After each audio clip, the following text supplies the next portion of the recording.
Adult animation is dead.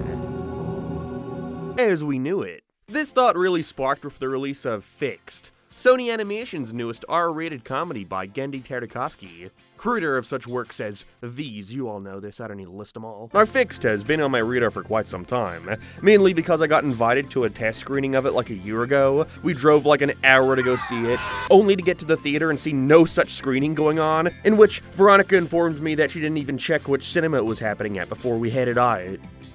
At least I get to watch it now. Eventually, and I do mean eventually, as this thing has been sitting in production hell for years. Initially, it was supposed to release in 2023 before getting delayed to 2024 for some reason, but we all obviously know that didn't happen.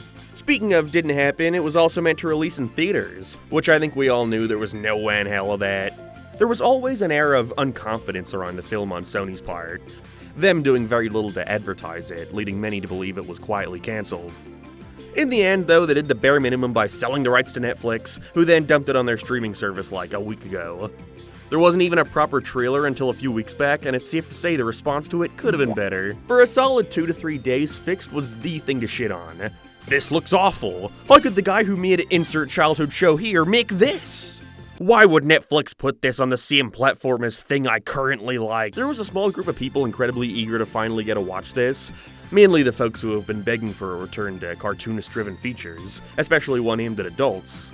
But the majority of people running across this trailer on social media were slamming it hard, claiming it to appear unfunny with an ugly art style, along with an abundance of unfunny try-hard, edgy jokes about shit and balls and shit and balls, criticizing Netflix for disgracing their platform with such an awful excuse for art, especially after just gracing it with animation Twitter's current sweetheart, K-pop Demon Hunters, only like a month prior. Disclaimer, I have not watched K-pop Demon Hunters, nor do I really think I will anytime soon. It's just not the sort of thing that personally interests me. I'm sure it's good, glad people like it, not for me. Now, I didn't even watch the trailer for Fixed to partake in either side of this war. I was waiting for its release to make my first impressions. But it was an interesting situation to watch unfold from the distance, especially once the accusations of bestiality and zoophilia started popping up. Like, come on, let's grow up, guys, this shit is nothing new or shocking for animation. Especially after you watch the movie and realize that aside from 1 or 2 scenes, visually, what they're showing you isn't anything that graphic. All of this, though, leads me to talking about the main topic for the video, and that is the reaction to Fixed. From a very vocal minority, to be fair, but I think it highlights an issue with a lot of animation fans that has plagued discussion for years. It's something I'm sure you've seen pop up many times while browsing, wherever it is you like to browse. And it's the argument of, why would they do this? Why does this exist? This got made while this got cancelled? Arguments along those lines, coming from oddly, personally offended animation fans, are nothing new. The case with Fixed mainly stuck out to me in particular because I don't think it's controversial to say that, looking back, a whole week later, such an extreme reaction was pretty unjustified. At worst, the movie is just not for you. You could argue it's a tad generic in how it presents some of its story beats, but whatever. As long as it's executed well, I don't really care. And for the most part, I think Fixed executed it well. I don't think you can argue that it doesn't succeed at what it sets out to do, even if you don't personally like what that goal is. People jumped the gun on it way too early, and while it is true I'm sure that some of the people who hated it from the beginning still didn't like the final product, which is fine, but I saw the sentiment way too often of, that wasn't anywhere nearly as bad as everyone said it would be, leading me to believe that in yet another case, people were way too comfortable with jumping the gun and completely shutting down merit in a new animated project that they haven't even seen yet. A lot of that blame can also be placed on the trailer, which didn't give people the impression that the movie would be anything more than a series of dick jokes, but I don't know, were the dick jokes funny? That's my only response to hearing that. Again, I want to clarify, I didn't even enjoy Fixed that much. In my opinion, it was like baseline good. I had a couple issues with it, mainly from the animation side of things. Don't get me wrong, it was absolutely phenomenal for like 95% of the film, and it's worth commending the fact that something like this got made considering the complete lack of traditionally animated cartoonist-driven movies and shows right now. But because the animation was so good for most of the time, it made it way more jarring when you could tell shortcuts were being taken. Like all the times a character would awkwardly tween out of shots, or some of the tracking on the background's not matching the speed the characters are walking, creating a weird effect, but those are super minor nitpicks that don't detract at all from how visually amazing this film is. Even if I do wish they had been more ambitious with the cinematography. You know, they very rarely try to give off any kind of theatrical-looking shots. It's all quite flat. But I can also recognize that's not exactly what they were setting out to do, so what can you do? I guess my source of confusion mainly comes from seeing the people who act as if something like this doesn't deserve to exist. To the point where animators on the project are getting angry haters of the film filling their DMs. Like, that's insane. One of the main critiques towards the film has to do with its comedy, mainly its attempts at raunchy or gross humor. We have close-ups of dogs eating shit, many shots of them fucking, and they are always putting attention on the balls of our main character, but I don't know. The plot is about a dog having one last night of pleasure before getting neutered the next day. Wouldn't it be kind of weird to not put any attention on them, like, right? Would you have expected them to not? And dogs are gross, they do gross things. It would be wild for Gendy not to tell gags around some of those grosser things they do, especially given the freedom that comes with an R rating. Again, it comes down to an argument of feeling as if it has no right to exist. I think early YouTube played a major role in that.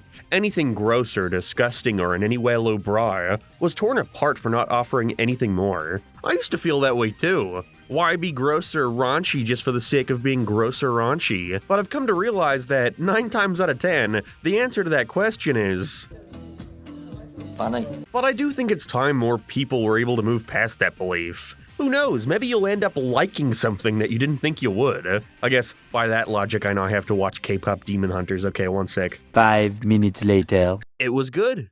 I think it all comes back to an argument that these sort of animation fans like to bring up a lot, and it's that animation is a medium and not a genre. Although I think these people often say this while actively enforcing the opposite mindset. I only bring up K-pop Demon Hunters so much in this video because it's the comparison I've been seeing everywhere from die-hard animation fans, although I feel like it's worth clarifying that I wouldn't be surprised if this was coming from almost exclusively younger folks. But I find it utterly bizarre that you would choose to compare this film to Fixed more than anything else. They have nothing in common. I mean, you know, let's do it. Let's come up with every possible link you could make between these two films.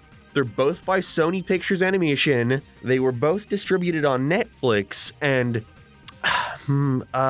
oh yeah, they're both animated. But is that alone worth the comparison? To me, it's weird to push so hard for the notion that animation isn't a genre, yet we actively go out of our way to compare films that have next to nothing to do with each other, aside from being animated. If animation truly is a medium, which it is, then we need to make more of an effort to consider that comparing a film like Fixed to K-pop Demon Hunters is completely pointless because both films are occupying entirely different genres. Fixed is inspired by Judd Apatow films, 40-Year-Old Virgin in particular. I don't think K-pop Demon Hunters has the same inspiration. It's like if people were genuinely coming out and doing serious comparisons between The Irishman and Medea's Destination Wedding. They're both live action, they're both on Netflix, why not? It's using the same logic and it's just as dumb as comparing both of these movies. Not liking it is a different story. If you didn't like Fixed purely on the basis that you didn't find it funny or had issues with its story or didn't like the characters, then that's valid. But to act like it doesn't have the right to exist because of that is just dumb, flat out. If this is how you feel, then you need to be able to accept animated projects in all forms. For kids, for adults, comedy, action, drama, it goes on. And, you know, if you have nothing nice to say about Fixed, nothing at all, then can you at least acknowledge the fact that Fixed is a movie that could only be told in the way it was, through animation? Can we at least give it that? Would be creepy with real dogs. Also, how often do we get a film like this? Not just an R-rated animated movie, not just an animated movie directed by one of the most beloved cartoonists of the past few decades, but a cartoony, cartoonist-driven R-rated animated film that got released on a major platform like Netflix. It's been a while. These kind of cartoons are only becoming more and more uncommon by the year, with CGI and rigged animation taking over the industry. So even if it's not for you, there are a lot of people out there who beg for a return to something like Fixed or the new Looney Tunes movie, so I don't know. Let them have this one. Who knows, maybe it'll be a hit and others will get the chance to do the same. The response certainly hasn't been as bad as I thought it would be based off the trailer reaction, so there's always a small chance that it could encourage more cartoons akin to it. When I title this video, The Death of Adult Animation, it has nothing to do with the fall of the genre. Instead, it's an acknowledgement of how much the term has broadened in recent times. For a long time, the only real adult cartoons that were allowed any kind of attention were very clearly trying to capitalize on the success of The Simpsons and Family Guy, get a South Park in there every now and then. But generally, it was dysfunctional family, usually focused on a father trying to navigate their life. Sure, there were some that slipped through the cracks that were able to be successful on their own merits, but they were rarely able to get the same kind of attention, by mainstream networks anyway. However, now, more than ever, we've managed to see adult cartoons flourish. I'd say becoming as broad as it's ever been. Never have we seen so much variety from adult animation, whether it be from Common Side Effects, Smiling Friends, even Hazbin Hotel, as controversial as it is. Even some of the more seemingly generic shows have started to break away from the average family sitcom trope. We got Digman focusing on an archaeologist looking for artifacts to grow their fame. Grimsburg's got a detective trying to get back together with his ex-wife. In this subgenre, that is a variety that was rarely seen before, at least for shows that got more than just a couple seasons. Although I guess in these two cases that remains to be seen. With this variety, naturally comes more divisive cartoons like Fixed. And there's no universe at all where I could possibly see that as a bad thing. It's good though. You should check it out. Who knows? Maybe you'll like it. Ooh.